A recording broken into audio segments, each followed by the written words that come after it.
Thomas, how is your pee break? My pee break? They might flash you undetected. Random, baby. Yeah. Well, thanks for having me. Quite an intro. Let's address the elephant in the room. That's not the elephant in the room. There's no elephant. Nobody cares. I, too, am a thought criminal. Good. Well, I like you already. Does this look like a girl who's joking around? No. Around? But how much do you actually understand money? Especially the new wave. Beauty or intelligence? When you unleash both, it is men's kryptonite. Welcome to Talk to Me, Taylor. Welcome to Talk to Me, Taylor. Indeed. You know, perhaps only on this show on a Tuesday. I don't know. You guys tell me. Will you get a self-proclaimed Christian nationalist and a Jew? Let's do it. It is the time. I am so excited for this guest. Hey, this is what Charlie Kirk would have wanted, right? These kinds of conversations. So without further ado, he's backstage. He is ready to go. He said he's having the time of his life. We'll see if that continues on this program. I sure hope so. I think that it will be interesting. And this is, like I said, this is a guest unlike any other. And y'all know I've interviewed almost everyone under the sun. So I'm really excited. This is Pastor Jackson Lahmeyer. Now, forgive me for looking down at my notes because he has quite the resume, but this is all just the blonde is blondin and she's talking. You know, we don't have the fancy teleprompters. This is live. You know, what you see is what you get. So Jackson Lahmeyer. Okay, a little bit about Pastor Jackson. He is the founder of Pastors for Trump with over 7,000 members. He's a key member of the White House Faith Council. He's the lead pastor of the Sheridan Church in Tulsa, Oklahoma. In 2022, he ran in the Republican primary U.S. Senate race, and he's a controversial figure because you have the likes of Rolling Stone, which he knows all about by this point, calling him things like an extremist, trollier than thou. And we're going to get to some of his tweets later, but hey, in the name of free speech, right? So without further ado, there he is, the man himself. Hey, Jackson. Long time no see, all of 5 minutes ago before my intro. Oh, yeah. Well, Taylor, thanks for having me on. And I think we'll have a little bit of fun, right? I think so. Kind of open some minds and, bring two people from very different vantage points, but also we may have some overlap together. So I bet we do. So let's get right to it. So first things first, no time to kill, the Charlie Kirk effect. And my viewers know this event, Jackson, has impacted me and has struck me in a way that I can't even articulate.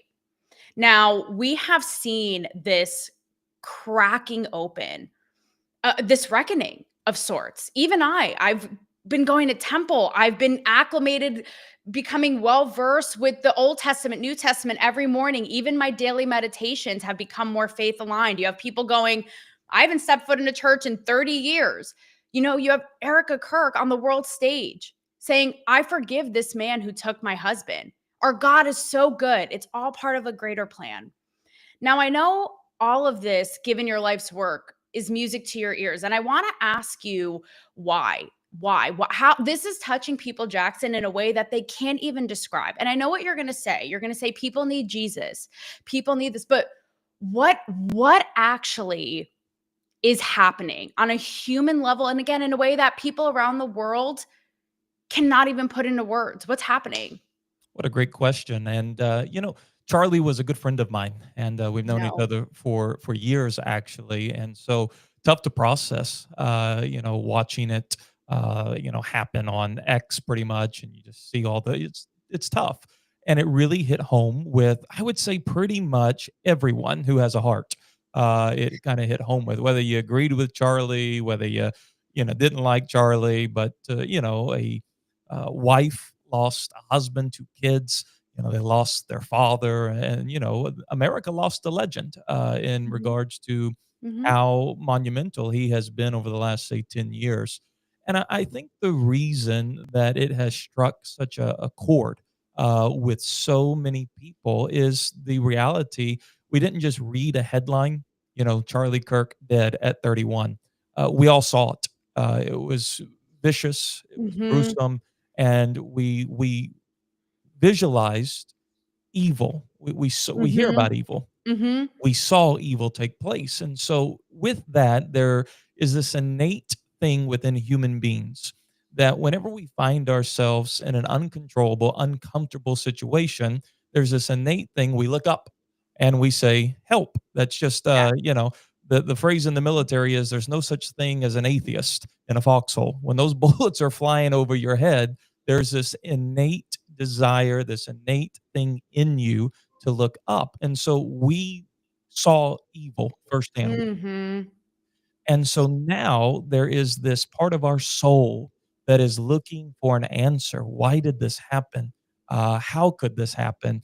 And so I think that's probably why it has struck such a chord in the hearts of so many American and people around the world. I mean, you see in London, and you see across the globe. And so I think it's because we saw it. Oh my god, in South Korea, they're holding signs, "I am Charlie Kirk," and Right. Jackson, you see everybody.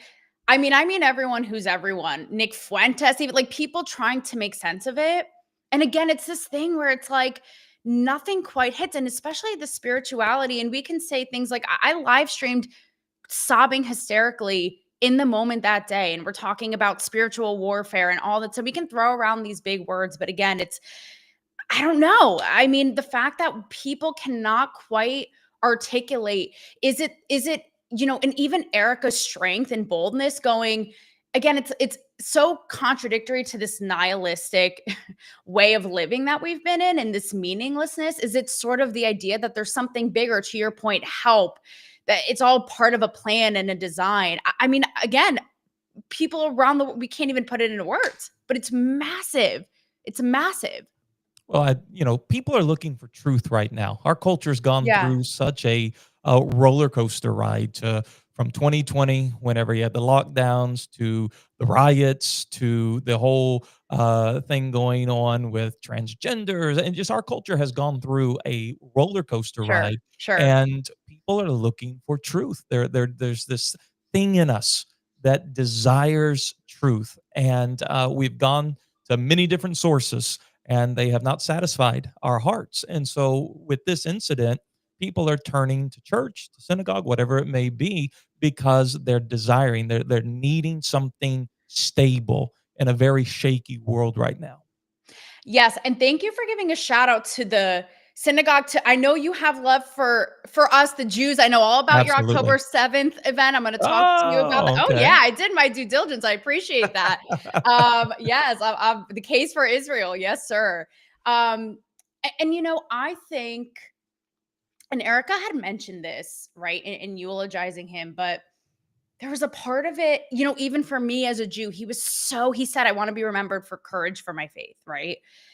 And I saw the graphic. I mean, I'm traumatized by it. I can't even imagine you, his friend. There's a part of you that wonders, did he see it? Did it happen? He was so devoted.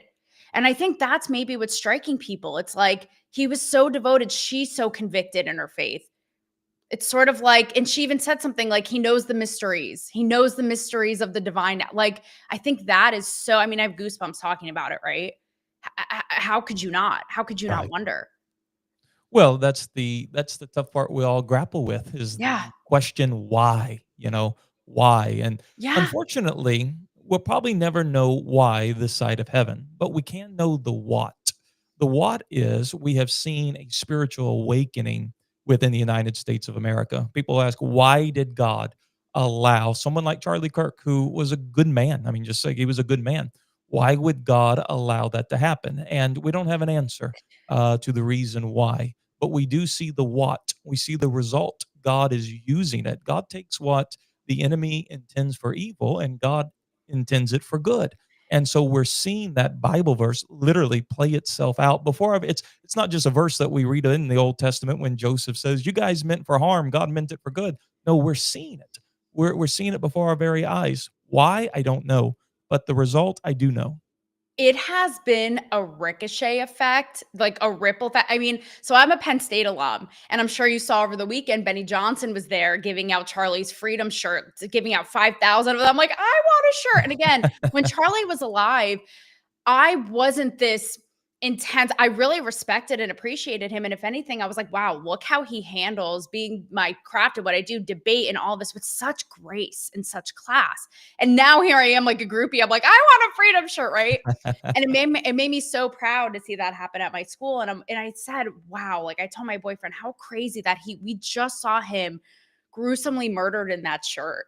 And now everyone's young kids are emulating him. Like it's the cool thing.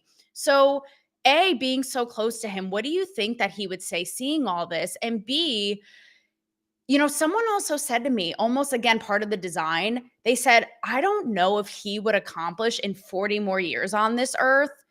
And he, right, you're right. In if he would have what just happened here. So kind of a twofold, but what do you make of that?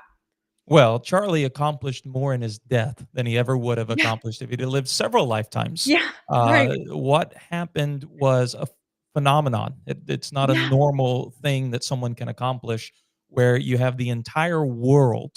I mean, the entire world Yeah. is focused on your message. It was his Yeah. message that was presented. I mean, the memorial service was like over 5 hours long, and you had Yeah. somewhere upwards of 100 million people watching it. You can't just pull that off. And so he accomplished more in his death. And you say, what would Charlie say right now? He would be smiling because this is Yeah. what he wanted to see. This is what his mission, his aim was. And so I promise you, I know what he would say. He would say, "This is amazing." Can you share with us any I've told my viewers, I wrote a Substack on this, Jackson. I have been just absorbing all of this like a sponge and learning. And again, I disagreed with him, which he would have warmly welcomed.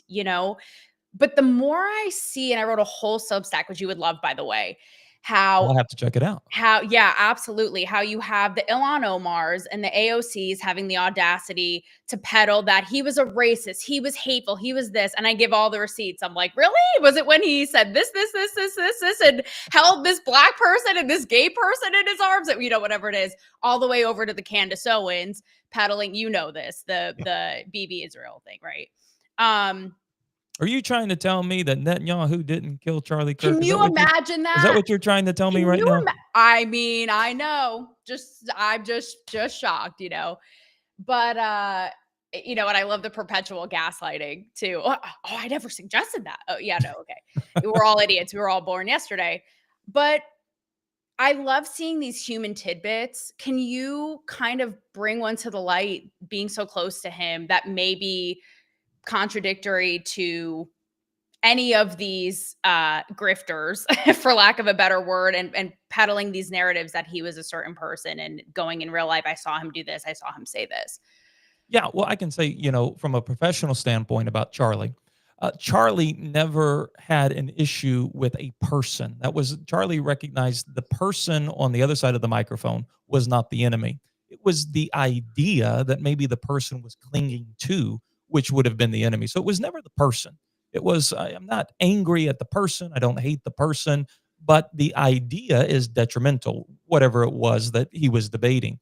But on a personal level, Charlie accomplished a lot. Charlie accomplished more in 31 years than most people do in many lifetimes. But the thing about Charlie, he was the most proud not of Turning Point USA, even though it, blew up and became this massive force in the United States and around the Mhm. world. Mhm. The thing Charlie was most proud of was that he had a wife that he loved and two kids that he absolutely adored. And he was living out his Yeah. message. I mean, Charlie's message was pretty simple. It was get married, have kids, love God, love your country. It wasn't a very complicated message.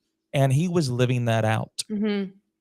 I have to be honest with you, this has I've said on my show multiple times, like, if this doesn't make you rethink everything, I'm convinced you're literally a vegetable, like, how?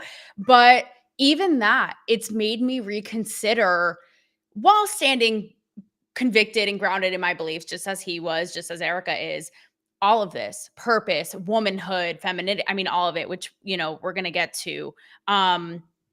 But I think my core takeaway is like how he's been so demonized, and I've watched enough now, and his underlying beyond what you just said. And it was so beautiful what Erica said. She's like, he wanted everyone to experience that joy, which Yeah. is a beautiful thing. But that he would say over and over, who are you as a human being? I don't care that you're gay, you're black, you're this, you're that. Are you a good person? Are you going to build a good life for yourself? Are you going to live your American dream? Like, how on God's green earth that's demonized? What planet are we in? Welcome to Like, 21st century America. no, like, how did we get here? Like, can I leave the simulation? Oh, it's like we're living upside down. We're living on our heads. Up is down, right is wrong. We're in a I mean, backwards culture. exactly. So let's broach the subject of your Christian nationalist, because you've tweeted, let's embrace it. You've embraced it. And then again, you have outlets like Rolling Stone, right, criticizing you and the stigmas and all this. So let's kind of air that out for a second, because you have all of the separation of church and state, freedom of religion. And I saw a Christian conservative influencer friend of mine said, Charlie Kirk, for example, understood that we're in a constitutional republic. This isn't a, theology. So what would you say, Jackson, to people who think, okay, you're all for freedom, right? Charlie's freedom shirt. Isn't that contradictory intuitively to Christian nationalism? Explain No, that. not at all, because the way I define Christian nationalism to what the left-wing media has defined it, I'm a Christian first, and then I'm also a nationalist, meaning I want to put America first. So I'm a Christian nationalist. I believe that I'm a follower of Jesus, and I want America to prosper and do well. What the left-wing media defines Christian nationalism is I'm a domestic terrorist threat here in the United States of America, and you left out a very important word, though. You left out a word. It's not Christian nationalist. It is I'm a white Christian nationalist. That's how they always put it. A white Christian nationalist. And so, yes, I do happen to be white. I couldn't do anything about that. I do happen to be a Christian. I did make that decision, and I'm a nationalist, meaning I'm not a globalist. I believe that America first is a principle we should embrace as Americans. So my definition and the media's definition happen to be quite different. You could just pull a Michael Jackson and just do the skin revert, and then we you might check a I'm just saying. I'm just saying. I don't know if they would say black Christian nationalist. I don't think that would really fit the narrative very well, you know? Like appropriation, Yeah, I don't think it would they'd probably stop writing about me because it wouldn't fit the narrative.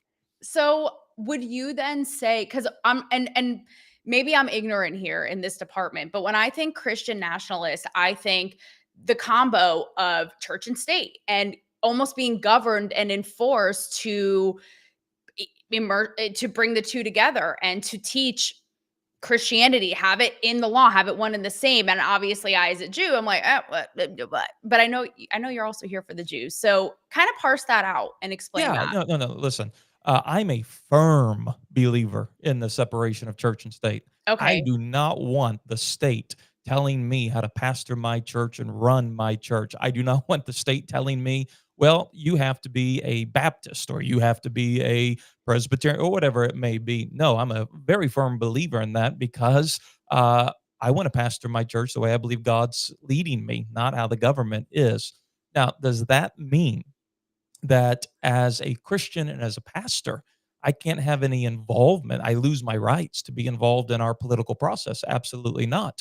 And so, as a Christian, I want to see the Christian agenda advanced politically, but so does every other group. You have the oil and gas agenda, you have the pharmaceutical agenda. Every group has an agenda of policies that they want to see advanced. And so, as Christians, we do as well, such as the right to life or you name it, whatever it may I be. see. And so it's not to say, if you're an American citizen, well, you should be Got it. required to be a Christian. That's not how Christianity works. Right. Christianity is a decision that every person has to make on their own. It's not coerced by the government. Thank you for saying that, actually, because I was starting to be like, wait a minute now, wait a sec. And Jesus was a Jew. you know? I He very mean, much was. he very much was. But By the he, way, he had the long silky hair, the blue eyes, the long fingers to play the piano. So, he was an interesting looking Jew, I'm sure, during his time. yeah, right, right. As am I actually. Oh my God. Identify with, a blonde Jew, which is rare. When I'm in temple, everyone's like, who brought her? What's with the blonde? We're getting some comments here. And guys, I just want you, if you're just joining us, and thank you for the sweet comments. I'm so glad you're loving this. I am here with Pastor Jackson Lahmeyer. He is the founder of Pastors for Trump, amongst many other things. But right, that makes sense to me what you're saying. You're not saying this is the end all be all, because honestly, I can hear what you're saying and go, because you say I want church and state to be separated. And at the same time, again, even what I just said, pastors for Trump, right? Someone could hear that and go, hey, what? What is that, an oxymoron? So I appreciate you, again, kind of fleshing that out a little bit so we can really understand. Because there is such, Absolutely. I mean, you got to realize the media wants to take that's juicy stuff, right? And sure, they take it and they twist it and they spin it and sure, everything like that. But they try to define you, and you can't let their definition stick. sure, sure. Well, I'm so glad you said that, because it goes perfectly into my next point here, which is boxes and being defined and being labeled, which, as you know, the media loves absolutely nothing more, hence Rolling Stone calling you an extremist and all kinds of other things, which, Take yeah. it as a badge of honor. I was going to say, someone asked me recently, Jackson, on a show, because my background's in Hollywood and calling out cancel culture and the machine from within. And he was like, if Hollywood was, you were on a stage and all of Hollywood gathered and would want to cancel you, what would you say? I was like, perfect. I did something right. What was it this time? It worked out last time, right? All right. So I'm going to be honest with you, and I'm going to keep it 100, as I do on my show. I feel like people really struggle, even with this new reckoning, when it comes to navigating basic human impulses, sexuality with faith, right? And I did an episode yesterday because I had a fascinating conversation over the weekend with these two couples in their 40s, 50s. And we're talking all about, I'm just going to come right out with it, women's sexuality, boob jobs, right? All this in the same breath, Jackson. They're like, we're devout Catholics. This is such a blessing. We want it. We pray together and we spread the gospel. Like, it was beautiful. And I was like, right, this is humanity. The two going hand in hand. It's okay. It's okay for them to coexist. And I think people are just so dying to break out of these boxes and to just be human. And I feel like I said, even this whole thing for me, I've been like, am I immoral? Am I wrong? Am I bad? And, I live in the Bible Belt now. And truthfully, and I'm sure you've seen this, I've seen people, even my age, I'm in my 30s, struggling and reckoning because they've suppressed so much because of their faith. So with all of that, how would you navigate? Maybe it's people in your church, maybe it's loved ones, close ones. How would you advise people to navigate that? Because they want to break out of those boxes and just be human. And I think that that's okay. Well, human sexuality is a great thing. Our sex drive is a God-given drive that He has placed within us, and Facts. so and sex is a great thing. It's not a bad. Unfortunately, I think it's kind of in faith circles has been deemed somewhat as a bad thing, and Sure. no, sex is a gift from God. However, you can abuse and misuse any gift that God gives you. For example, your words, the ability to speak is a gift from God, and you can use that gift to build people up, or you can use that gift to tear people down. And so it is a gift from God, but how you use it, just like money. Money is a neutral thing. Money can be used for good purposes, but money can also be used for wrong purposes. And so human sexuality is an interesting thing because it's the one thing I think we all have in common. In fact, Ain't uh, that the truth, actually? I had Yeah. a professor say, sex is the only thing you don't need a book to know how to do. It's just something that we all are, and it's a good thing. But the reason that sexuality is such a, or we call it an attacked area, what I would say by the enemy, is because in the beginning, we're going to Genesis, God created them male and female. And so, unfortunately, some people think that it's only the man that's created in the image of God. No, it's male and female. It takes both male and female to comprise the full image of God. And where are human beings most like God? if you think about it for a second, when is it that you and I, as human beings, are most like God? Well, it's in the sexual union, because it's in the sexual union that life is created. The closest we'll ever be to being like God is in the sexual union of creating life. So it takes male and female to comprise the image of God. Well, when are those two combined together? It's in the sexual act. That's why sexual purity is so important, because when the two are coming together in marriage, they're literally forming the image of God together, creating life. So if you're the enemy, what would you want to attack most in regards to humanity?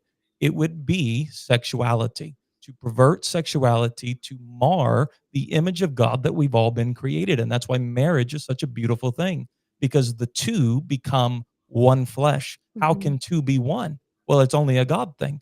And so that is why it's such a, it's all over the place, right?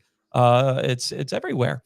And so that's kind of my, take on it is, Okay. you want to honor God with your sex life, because it is a God-given gift. You don't want to abuse it. You don't want to misuse it. It's a God-given gift, so you want to use it well. So, where do you think that we are going? Let's focus just for a minute now. And by the way, I love to just like put this example out, but even somebody like, because I want to talk to you about women's sexuality for a second, because I think it's a big deal. I think people really get lost in the sauce with this. Like I said, even I evaluating this and looking at and I'm so rooted in my beliefs and what I stand for. And I'm like, am I doing it? Am I going to die? Am I going to burn in hell? But even someone like Trump, who is married to a super hot supermodel who posed nude and like in all of that female sexual glory, right? And at the same time, it is so demonized and villainized. Like it's so immoral. And even when it comes to, that's why truthfully, Jackson, I'll tell you, I also wrote a Substack saying that conservatives like had amnesia over the whole Sydney Sweeney thing, because it's like in one breath, they demonize women who put their sexuality and femininity on display, but suddenly Sydney Sweeney, because it's anti-woke and she's, conservative, it's like, this is the hottest thing ever with her boobs and everything. And I'm like, guys, where's the consistency? I call that cognitive dissonance. Right, Jackson? I'm saying. So I think it definitely causes that, like I said, that internal struggle and the loss in the sauce and this sort of tribalness of it amongst women, and even I did a clip, I posted it today from my show last night saying, I have so many viewers who are like, I love my faith and I love Jesus and I won't point out the expletives, but you can get it. I love this and this and this, and that's okay. And Jackson, even the comments on that, it's exactly what I'm describing. I had half of them being like, you're going to be burned at the stake. And I had the other half that are like, girl, thank you for saying it. Yes. That couple, that middle-aged couple, they were the first ones to like the video. So what do you make of all of it? And where do you also see it going? Because truthfully, I think Trump he's breaking the rules with all of this. Again, hence his past, his wife, and really, I think opening our minds. But where do you stand on that, and where do you see it also going in the future? And might I add too, just last point. But I think even Erica Kirk, she breaks out of the box, even in eulogizing Charlie. Right? She's like, Charlie, baby, like so human. That's not like normal. Like people don't normally do that. It's normally so serious and and she breaks out of the box even as a woman, like such a powerhouse and also a mom and a wife. So I know that's a big question, but just kind of A as you see massive it. question. Yeah, no pressure. Just the fate of women in your hand. No, but yeah, what do you make of it and where do you see it going? Well, to your point on Trump, he has definitely been someone who has broken the mold. I mean, we never had Exactly. a president that had been divorced before Donald Trump, and obviously everything in regards to his past as a New York Playboy, right?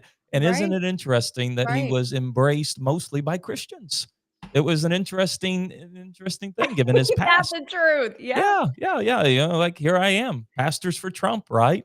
And people, ask, do you really believe? I had a woman from CNN ask me this, that God can use somebody as flawed as Donald Trump to accomplish his perfect plan. And I say, God only uses people as flawed as Donald Trump to accomplish his perfect plans. Mm. I can go through every person in the Bible other than Jesus Christ who was massively flawed, and yet God used them. And so, regardless of where anybody is tonight watching this, no matter what they have done or even what they are currently doing, that does not exempt them from being able to be used by God. God wants to use you regardless of your past, regardless of your present. God has a future for you and God can use you. And so, in regards to are you asking about feminism in the future as moving forward? Is that more of the question? I suppose. I know it's a big question. It's just something that I wrestle with, and I know a lot of women and even men too wrestle with, is basically to reduce it down is women struggling because they instinctively and on a primal level, hence my story in those women, right, want to be feminine and sexual and beautiful and also be mothers and wives and it's like we're put in these boxes. So is it just that we're boxing it too much? We're making it confusing, Is it Well, that's what we're do very you good think at. it should be one way or the other, which, like, it's your opinion, like, which you're entitled to, but Yeah, I mean, we're very good at putting boxes around demographics, people, and unfortunately, not everybody fits inside a particular box. It's not always a one size fits all type of scenario with people. But in regards to women, unfortunately, women have not always had the greatest experience in relationship to men.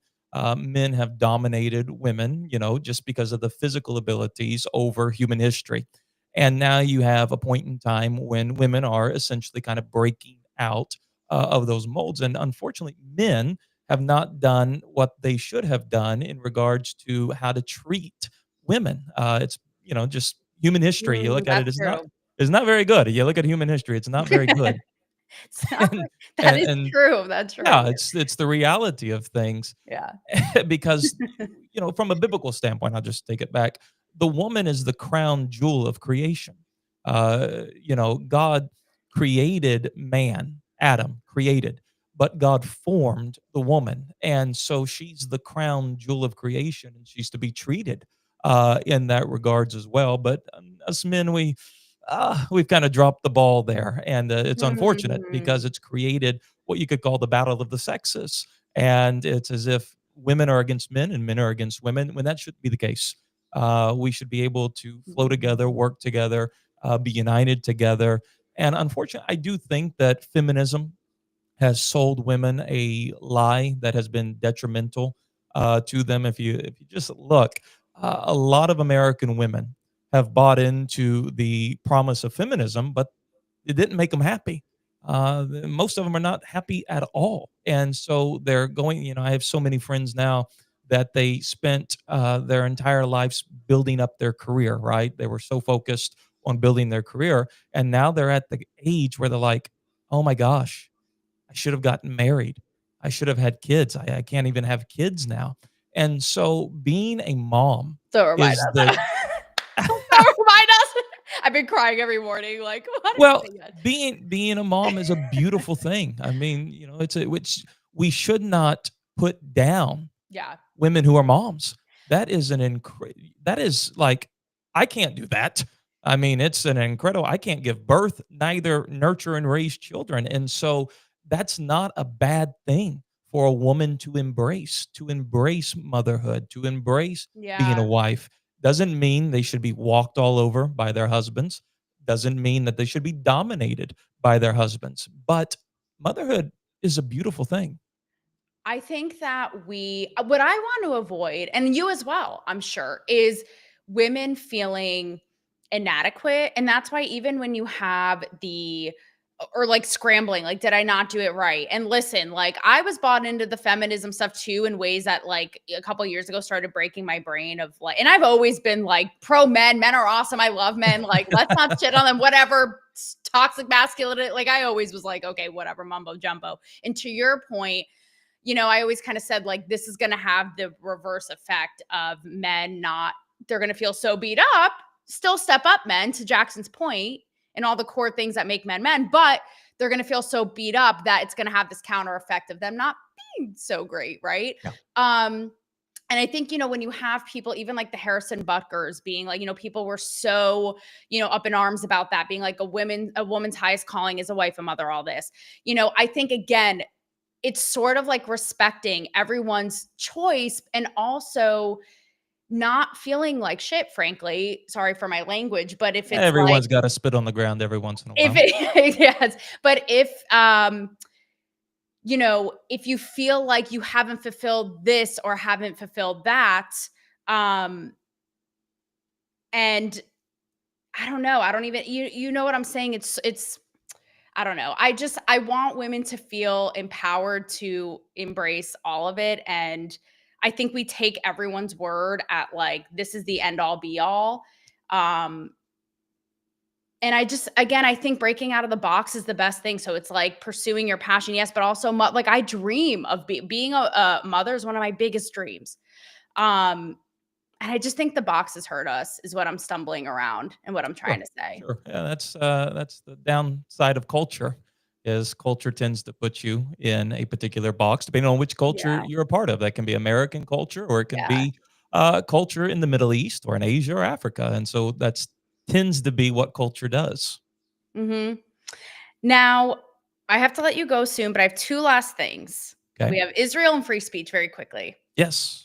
Two I things I mean, love. this is a very Things easy I topic. 2 things I love. We can definitely accomplish that in 10 minutes. Let's do it. So, you are and again, people are loving this, because again, I think that this is striking people, Jackson, as People you are know, liking this? Is that that what you're saying? yes, we have wonderful discussion, love hearing the thoughts, reflection about Charlie. God Well, that bless. means you'll just have to have me back and we'll do it again. Let's do it. I know, because even like the male, female, we could unpack that. We could go on and on, right? But again, it's so important to me because I see it, as I'm sure you do, in the day to day, in the most minor. And again, the Harrison Buckers, I could get blown up, but it's so in the interactions and day to day, and it's really important. And again, it has people kind of navigating and figuring it out. And lost in the sauce sometimes, as I like to say. Okay, so on October 7th of all days, you are doing an event with some others, the case for Israel. And thank you for this. And let me just say, and I'm sure you have felt the same way, like the fact that someone like a Candace Owens has taken her friend's horrific public assassination and immediately 5 seconds later, what you said is insinuating and pointing to Bibi and Israel and all Israel, the evil Yep. satanic Zionist, all this, I think is just purely gross, period. What do you make of it? I know Tucker has said things as well. Talk to me. Where do you stand on all of it? Why is this all just wild? Well, I mean, you want me to be blunt? Yeah, always. I think it's retarded, the stuff that's being put No, out it there. actually is. I mean, It it's I don't know how to really, say it, but I mean, to first of all, Charlie was a major supporter of Israel, the Jewish people. He loved the land of Israel. And to try to spin his death into just another plank in Israel's bad, Israel's evil, is, to your point, it's quite disgusting. It doesn't expose Israel, but it does reveal her. And so I just think, take that for what it is. But, as a Christian, I am called to support the Jewish people. I am called to love the state of Israel. And, people say, why do you stand with Israel? Because God does. That's why. And I want to stand where God is standing. And so God's made it very clear. He made a covenant with Abraham and his descendants that's eternal. So it's not something that is ever going to be broken, neither has it ever been broken. And so God has a covenant with the Jewish people. And who am I to come and say, well, no, you don't. Well, God said he does. And I want to be in good standing with God. It's kind of like an important thing. I don't really want to go against God. So, and I put it like this: Judaism does not need Christianity to explain its existence, but Christianity does need Judaism in order to explain its existence. Mm-hmm. And so, as Christians, we are called to support our brothers and our sisters of the Jewish community. And, it's unfortunate that you have some people who have, a platform that are sowing these seeds of discord, sowing these seeds of villainizing the state of Israel, the Jewish people. And, so we're putting this event on October the 7th to make the case from a Christian perspective of why we support the Jewish people, the state of Israel. And then we'll also point out from a political perspective why it's in America's best interest to be a strong ally to the nation of Israel in the Middle East. And so I think it'll be a great event. It's coming up October that we did that intentionally, Yeah. October the 7th, Yeah. because And thank everyone's going you to for be that. talking about it. Yeah, and thank you for that. And I just have to say, on behalf of all the Jews, no, I hereby speak for all the Jews. No, but I so appreciate it. Whenever I see Christian conservative, like influencer friends of mine or whoever it is, or people like you, it really it means a lot to me and to us. So I Thank you. appreciate that. And even look, I did an episode about it last week, and it's been so politicized and in America's youth and like they're all just so brainwashed. But at the end of the day, it's like you guys you realize like you're literally cheering on radical, barbaric Islamic jihadists Yeah. and not the people, the only democratic state in the Middle East. Well, Yeah. and you have people in Hollywood, which is my background, right? Oh, I'm worried for our kids. And I'm like, you should, because guess what? God knows who Biden let in here. And was soon enough, you should be worried. You should be worried because who knows who's here, what I mean, I don't want to be doomsday, but that's just idiotic to me at that point. Well, it's Like, queers for Palestine. but It just thank doesn't you. really work. No, I like, just, I mean, you can be, let me say, queers can be for Palestine, but the Palestinians are not for queers. So that I tell you that much. no, I say that I'm like, are you gonna go get mimosas with Hamas? Like, let me know how that goes with your rainbow flag shirts. Like, okay, Yeah. send me a Yeah. postcard. Let me know how that goes. Yeah. See All how right. that goes when they throw you over a building. Really? And yeah. Or women, like if you show so much as an elbow, let me know how that goes if they don't execute you brutally. In the That's what street. amazes me. All these college women, Isn't it uh, amazing? I don't think they understand No. that Sharia law is not really for women. It's probably great for men, but it's not so great for women. Exactly. The sense is just not making any sense. Okay, lastly, free speech. So I would just like to read some of your tweets that Oh honestly boy. most of Oh them boy. made You're gonna get me in trouble tonight. no, they make me laugh. Just like you say retarded, I say it all the time. It's fine. Um, Okay, and these date back even to like 2022, but saying things Yeah. like Alex Jones did nothing wrong. No, this is Fauci Can is I a math. let me clarify. Okay, The okay, reason okay. I say Alex Jones did nothing wrong, we're talking about free speech. Yes, Freedom of speech gives you the right to be wrong.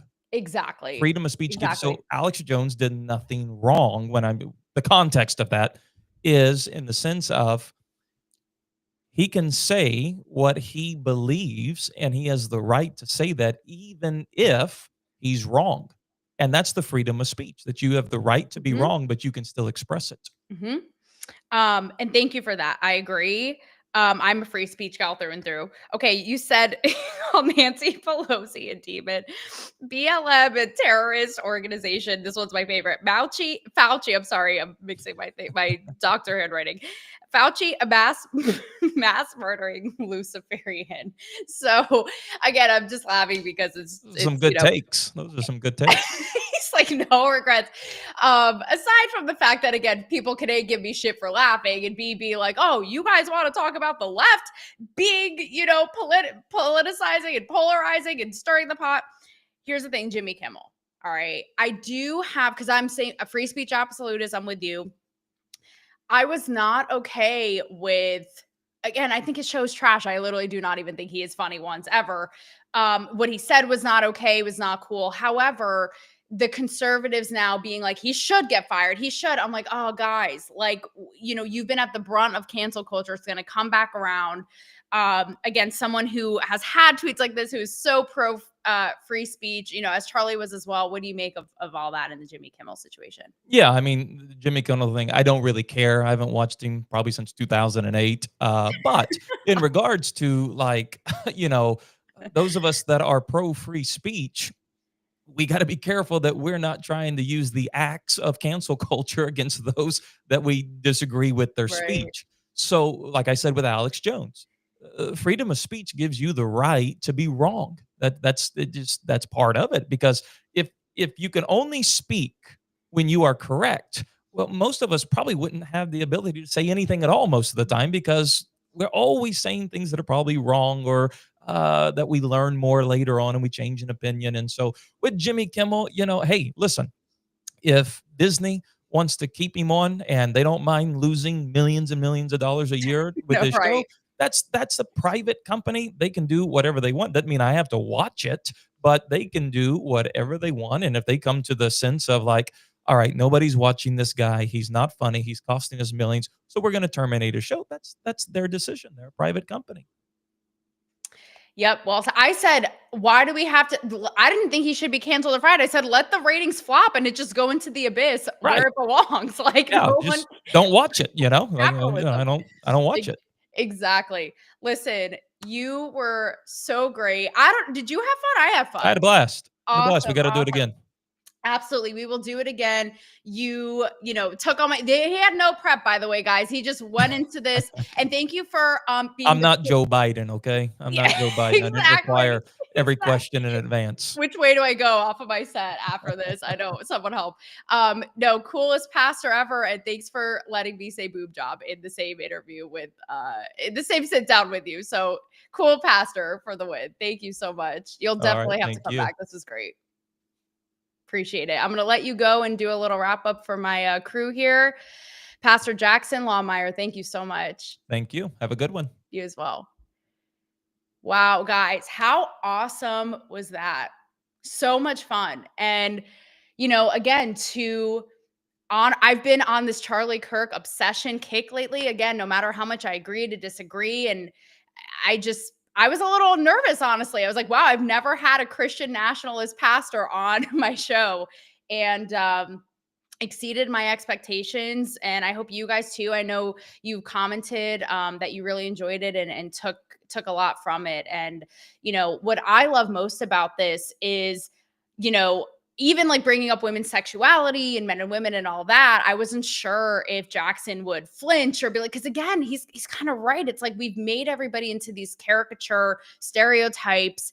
And he just sent me a sweet note. Yes, absolutely. 100%. And he didn't even flinch. In fact, he's like, yep, understandable, understandable. And so as much as we can be different on things, like for me, why I feel super elated and excited and inspired is like finding the common ground and laughing. And that's what it should all be about. So guys, thank you so much for joining this. I can't wait to see additional comments trickle in, and I will see you all tomorrow night for another awesome show. Thanks for tuning in, guys. Appreciate you.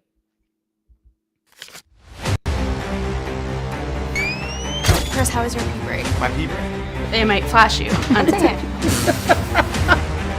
Random, baby. Yeah. Well, thanks for having me. Quite an intro.